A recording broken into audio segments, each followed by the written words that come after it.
one of the things that I wanted to explore was how other cultures treat addiction versus Western culture. And in some other cultures, they think of addiction or even mental health as a spirit coming into someone.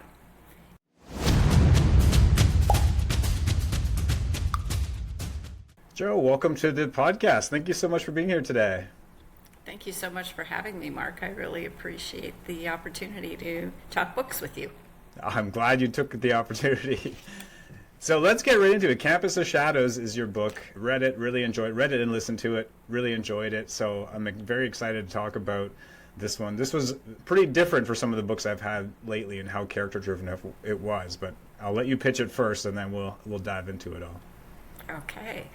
Well, Campus of Shadows asks one central, terrifying question. When the mind breaks, who walks in? And it's a psychological horror thriller where two college roommates, Dave and Zane, become trapped in a man versus self battle that turns into something far darker. Dave is neurodivergent, emotionally immature, and already struggling with his identity. Zane is a charismatic tornado. He's a confident chick magnet, which it seems at first is what Dave wants or thinks he needs. But Zane has his own demons, and his obsession with chasing intensity and chaos and chemical escape slowly drags Dave into addiction. So when Dave's mind begins to fracture, that vulnerability opens the door to something else, something that's hungry. So this book takes the psychological spiral that we talk about in reality of trauma and dependency and emotional collapse and asks, what if the worst part of yourself wasn't just a metaphor, but actual potential entry points? What if there really was a force waiting to take over if you're no longer strong enough to hold on? And so Campus of Shadows is not true dark academia. It's more the psychiatric ward version. It's kind of the nightmare that's inside the human psyche, where the true enemy isn't a campus or other students or even a roommate. It's the internal possession that one must fight, or that Dave must fight from the inside out. And it becomes a psychic battle for the soul. So Dave has to figure out how to stop this takeover before he disappears forever. So Campus of Shadows is for readers who like supernatural thrillers that go past jump scares and into the terror of the mind that you can't escape from. That's great. Thank you. And I really like the psychological side. I find the psychological side for me far scarier than that spook scare. Like, I can play scary video games. I can watch a Stephen King movie where there scary things happen and it doesn't bother me. But when you have psychological elements and things are really playing out there, it really messes with me. So, and you did a great job with this. I'd like to start with where the idea came from. What sparked it? Well, there were a few things. One of the things that I wanted to explore was how other cultures treat addiction versus Western culture. And in some other cultures, they think of addiction or even mental health as a spirit coming into someone. And so I was interested in researching. I did a lot of research on that, and some of it is in the story. But have you ever known somebody who drinks too much and they seem to become another person? Yeah. Like they just become different. My father-in-law was alcoholic, and he would get to a point where he would get this laugh, and we all just kind of knew that it wasn't him anymore. And so I thought, well, maybe there is something to this, and that was one of the things that I wanted to research and weave into the story. Then one of the other things is I wanted to bring more awareness to the learning disability dyscalculia. I can't even say it. Dyscalculia, because I have dyscalculia, and it's sort of the unknown sister to dyslexia. A lot of people know about dyslexia with reading. Well, dyscalculia is a numbers thing. And it's a problem with maths, which I've always had. And I didn't even know all of the attributes until I started to do more research for the book. When I was young, I always struggled with math. And then when I was in university level math, I got a tutor who said, well, maybe you need to learn your times tables. And I thought, well, that was a long time ago. I know my times tables, so maybe there's something else going on. And so those were the two of the things that I wanted to bring into the story. And there's some really big emotional moments in this story, especially early on, because as we get to know Dave, we realize how hard he is on himself. His dad's hard on him. His brother is someone he looks up to but otherwise sees as perfect, and he can't be like that. And there's a scene in the prison where his mother, he's on the phone with her, and his dad's upset, and she says, I can't remember exactly what she says, but it's like, don't be upset, he has a disability or something like that. And it's like, it was heartbreaking to have that all happen and to just be in that moment with him. How did you create that? Is there a parallel between what you've gone through and what David has gone through? Well, I've never been to jail, so that's a good thing.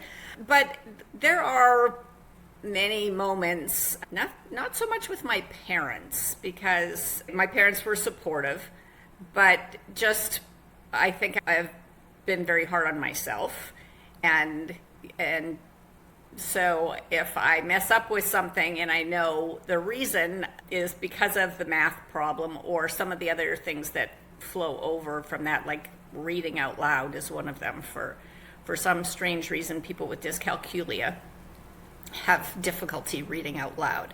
It's like the words flip like numbers, but not when you're reading on the page. Within my family, I didn't have those kinds of difficulties, but I am hard on myself with that sometimes. How did you feel after writing the book? Did it feel like you told that story? Somewhat cathartic, but my main concern with the book was to see whether or not I actually was able to get across the idea of different alternatives for addiction. Like perhaps we in Western culture are not treating addiction as best we could, and could there be other ways to look at it? So that was my main concern, to see if I got that across properly, and hopefully I did. Mm-hmm. And what other kinds of research did you have to do for this? Well, I read a lot about dyscalculia. I got in touch with people who work in the field, and I actually sent the book to a couple of people who work in the field, one a PhD and others who have the dyscalculia network, and asked them to read the book to see if I got things correct with some of the other parts. And other research, I did a lot of research a number of years ago in preparing for this, just reading about other cultures, reading lots of books, talking to people from other cultures. So that's where it came from. What about his decline into the drug addiction and things that come? I mean, we know why by the end, but did you have to do research because it was really well done, the way he slowly declined throughout the book? Well, I'm a nurse by profession, and we had to do mental health nursing as well, so we had to study a lot and go on psychiatric wards and things like that. So I had some exposure in that regard, and so I was able to bring that in. And I also read and reread Stephen King's book, The Shining, to see how he had portrayed that madness and the slow decline. But I would say most of it came from clinical experience and studying from nursing. Okay. So do you consider yourself an outliner or a plotter? I'm definitely a plotter. I plot and I outline, and I am not good at being a pantser. I tried to be a when I tried to be a pantser when I first started, and I sat down and thought, okay, I'm going to write this book, and I had like a couple of main plot points, and it was just a huge mess. So I found that I really need to outline it. I outline down to every single chapter and what I'm going to do, and pretty much with each chapter, and then as I'm going, let that flow a little bit. A couple of times I think I overdo it, because a couple of times my characters have said, let me do the talking. But for the most part, I do need to outline. Otherwise, I'm just all over the place. Do you also build a character outline? Like, do you ask and interview questions and then decide who they are based on some of those answers? I have pages for each character where I go through not only their physical characteristics, but their flaws, their wants, their needs, their strengths, and even where they want to work or might work, and all of their family members and family relationships and other relationships. So I do extensive interviews with my characters. How long did it take to create this book? Even from idea, because that sounds like a lot for outlining. Does the outline process take you a long time, and then the writing is shorter because it's so you already know everybody? With this book, it was revision. Campus of Shadows was the first book that I wrote, and I worked on it for about 10 years. It was probably 8 years, and then I put it aside and wrote Terminal Lucidity. But there were many layers of revision because I needed to learn the craft of writing. I needed to learn all of the things that have to be woven into plot and characterization. And it took a lot of time. Can you think of any things that changed as you learned the craft? Things that you saw from 10 years ago, if you looked at that draft and you saw, oh, I didn't do this very well, and now because you've learned, you do better. I had no plot No. in the beginning. I had a theme, and I had almost no plot. So I needed to work that out, and I needed to learn how, particularly the main character, moves through the story, making decisions, and how that each decision creates the next scenario, be it good or bad. Yeah. So that took a while. And then how all the different components with all the characters have to come together at each main plot point. There was just a learning curve there. Okay. But from what I'm told, that's average. Like, I've heard that it's average of 3 books in 10 years before you get out there in the world. Yeah, I would agree. I think I hear that story a lot with the podcast of writers who the first book took anywhere. It could be anywhere from 8 to 10 years or even longer. And myself included, take a really long time with my first book, which never amounted to anything. It just kind of sits there now because same thing, learning the craft. And then book 2 and book 3 and book 4, now they get faster and faster, and you can put out more and more because it's once you've learned the craft and you've learned the process, it gets a lot easier. You had an interesting rule in the book with no contractions. I'm curious where that came from. Well, I wanted to be able to differentiate as Dave's mind became infiltrated by Ivan's spirit. I wanted the reader to be able to differentiate who was talking, because you had Dave's spoken word, then Dave's thoughts, then you have when Ivan is controlling Dave's thoughts, and you have when Ivan is controlling everything about Dave. And his thoughts, his words, and the words are Ivan's coming out of Dave's mouth. So that was the thing that I came up with, that how can I have that differentiation so the reader realizes who it is speaking in this moment. Did that come later, or was that early on? It was early on, because I figured I have to have something in there. And I think it helped somewhat for the narrator as well, because there are lots of different voices for the narrator to portray there. Yeah. At its core, what kind of story would you say this is? What challenge did it present to you as a writer? At its core, I would say overall it's a thriller, but that it's psychological horror as well, which I was horrified when I found out that I was writing horror, because it's not really, it's like I think of horror as the blood and guts type things of splatterpunk kind of horror. And as a nurse, I spent my years working in ICU, putting people back together from those kinds of things. So, but I think that in getting into the mental aspects of it and how things affect our psyche, that's the psychological horror part of it. And what were some of the challenges you faced in writing this book? Well, first of all, just learning the craft was a big one, but then also just making sure that I portray it so that it seems realistic, because it's not easy to get into someone else's head and create a mental demise that someone can follow. And the other challenge for me was that doing it from a male point of view, because males think differently from females and they have a different vernacular. So I had to change a lot of my wording. In my critique group, they're saying, no, that sounds too much like a girl. You have to change that up. So I had to learn that too. Okay. I would have to compliment you on that. It was very well done.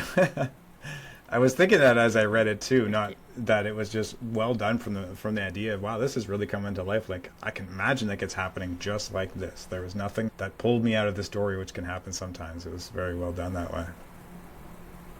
Well, thank you. So when a reader finishes the book and puts it down, what are you hoping they're going to feel, or what they're going to be thinking about? I hope people think about the potential of looking at addiction differently. And I hope some people in the addiction community consider that maybe there are other things that we could look at and things that we could do, because there is a very high instance of recurrence when people go into rehab, or I'm trying to think of the term for it, but they can slip and go back to their old ways and whatever it may be, whether it's alcohol or drugs. So I hope people think, oh, maybe there are other things that we could look at. Have you thought about David after this book? Because I don't want to give spoilers to how it ends, but let's assume let's pretend we don't know how it ends and say, do you think about him now because like of the way it ends? Do you think, oh, I wonder if he did this, or I wonder if he ended up that way? I have actually been too busy to think about that. Okay, fair. After, because the launch was about a month ago, so just trying to get the book out the best that I could. I haven't really thought about that much. I do have left things open so that at some time in the future I could talk to Dave again and explore what he's doing and see if there's something else we might bring back. Okay. Yeah, I know I really enjoyed a book when I put it down, and I'm thinking like that, because I was already, as soon as I stopped reading it, I was thinking about, I wonder what happened to him after all this. Where's the epilogue? Or in this guy, I guess it could be a book too, but I think about that stuff a lot with characters I really enjoyed that came to life that much. Did you find when you were writing him that it was difficult to send him in that direction? Because I can imagine as you're writing it, you have to almost be frustrated yourself, even though you're telling his story and you're the writer, frustrated with the decisions he's making. Because sometimes you're like, oh, why would you do that? Just turn left instead of right. Like, why? Why are you doing that? But he keeps doing it, and that's the descent that obviously you wanted to have happen, and it was necessary for the story. But what was it like writing that? Did you find yourself just like, oh man, this is hard to do? Because I just got like, I'm beating this kid with a stick as the story goes on. Well, I had to create those bad decisions. So I wanted to try to create bad decisions that would lead him down that path and make sense. Have all of that make sense as a step-by-step demise. And then also for him to be able to help himself at the end too. Right. Okay, I get that's the advantage to being an outliner is that I imagine this is how like you see A to B. You know you have to get to B, and then you have to figure out how to get him to B, as opposed to a pantser who will just be going along with it, putting their character through a bunch of crap to see where they get to, right? Mm-hmm. So I'll touch on this question anyway, even though you kind of already answered it, but I kind of wanted to touch on it a little bit anyway. Zane was a really interesting character because I wasn't even sure if he was also descending. I mean, I'm not going to give this a spoiler as to the ending and stuff, but I wasn't sure. Am I supposed to like him? I know he's sending David in the wrong direction, but he's just like this fun guy. And I'm curious, did you aim for him to be neutral, or are we supposed to be almost disliking him and seeing his corruption of David? Because it seems like he's like a character he's doing his thing, and David's following him around who wants to be like him, and he's just being him. Is that a bad guy? I don't know. Well, in some people, to a parent, he might be a bad guy, but to another student, he's a lot of fun. And I wanted to show that dichotomy between the two, how someone can sometimes be a really good friend, and sometimes, not be so self-serving that you're getting in trouble because of all of it. And also that, Zane, guy in university who's having fun, and he was a lot of fun to write because he goes so crazy. Yeah. So I wanted to portray that both sides of him and carry him along sort of like a foil type character rather than an antagonist. If you had to pass on some advice to a writer about how to create characters like this, how would you? Because I think this is, to me, character is the root of all story. I mean, it's like plot versus character. Some people like plot-driven stories, which is fine. I'm huge on character-driven stories because I just love that connection.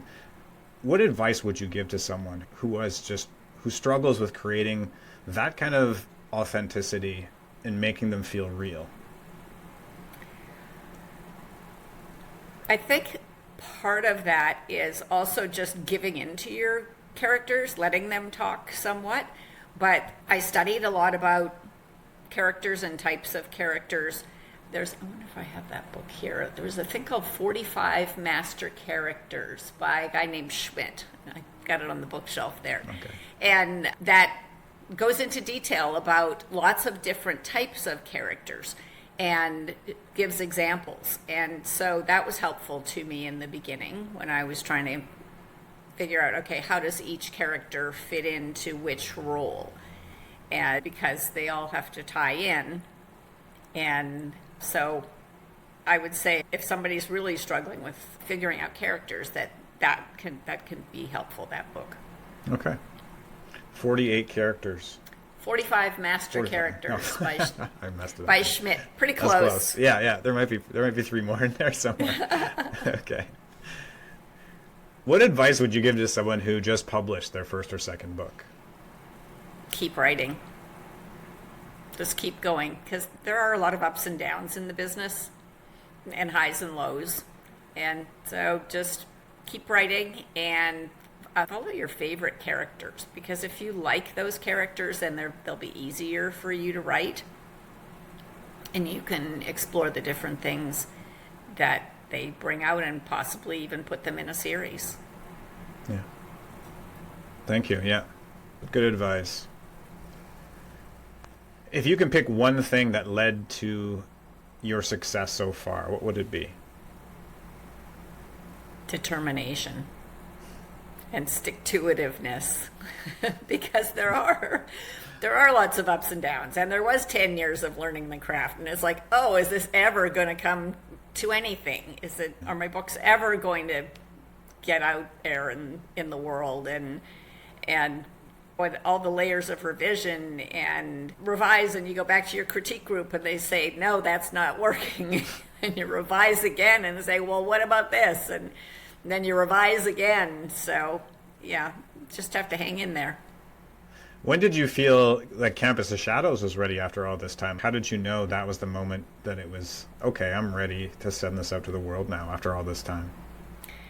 Well, I put it away and wrote Terminal Lucidity, and then when I went back, I did another layer of revision, and at that point, I was comfortable with it and felt like there wasn't really a whole lot more that I could do. And actually, at that point, I cut out quite a bit of the first half of the book, not quite, several chapters, I guess, just to get to the low point more quickly, because it was a lot about college life and all the different fun things in college life, but it wasn't really moving the plot along as fast as it needed to. Okay. So I have a question here from Mark Philbin. He was my last guest on the show. So we have this pay it forward with the guest question. You'll get to ask your question to the next guest. He wants to ask you, what is it about your main character you're most afraid of, and how does it impact the way you plot your book? What am I most afraid of with this character? I guess I was most afraid of not portraying his decline so that it was understood by the reader. Okay. And where can listeners find your book? Well, the books are all on Amazon. It's on Amazon as an ebook as well as audiobook. And in Canada, it's at Indigo. In Winnipeg, it's in all of the Indigo chapter stores. And I'm not sure about the rest of the country there, or the rest of the Indigo stores, but I know that in Winnipeg, it's in all of those stores. And it's also on Kobo. The audiobook and the ebook are available on Kobo. And then you can find more about me so this is the QR for the audiobook, and then this is me, and you can find me on the socials at Joe Loveday B. Great, sounds good. Thank you. I will link to all that in the show notes so people can just click in the show notes and go straight to those spots. Okay, well, thank you. Well, thank you so much for your time. This has been great. I have really enjoyed learning more about this book. Well, thank you so much, Mark. I've really enjoyed talking about thriller books with you. And if you have an extra minute after the show, we're just going to stick around for the after show, the rapid fire for our Patreon members. Okay, absolutely.